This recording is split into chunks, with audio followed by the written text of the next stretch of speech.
Vəziyyətiniz adı Sağ necədir? olun, qadınlar uşaq Yaxşı olasın. Zəkəl deyirsən. Hə, buyur qardaş. Dostumla anda sağ deyirəm ki, dostumla anda mən burada səndən açot verməliyəm mən. Xəstə. Cəhənnəmə ayrılırsan, bir neymişsən elə. Açot vermirəm. Vızqı, tutardı. Hayır. Nə olub ya qardaşım yenə? Ha, heç sən də özün bilirsən ki, bizə toksik ilişir də, dəqiqədə ayrılır, barışır. Nə bilim, deyir dostunla sən nə bilim, neynirsən, nə varsa. Açot verməliyəm mən ona sən Allah. Heç boş şey deyil, yaxşı. Yaxşısan da əsasən. Hayır. Eşidirəm, nə deyirsən sən?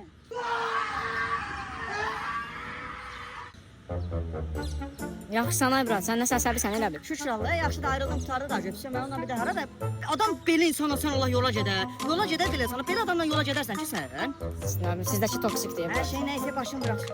Gözlə bir dəqiqə bu belə başa düşməyəcək gəlirəm. Sən Yaxşı. gözlə gəlirəm. Bir dəqiqə səbirli ol.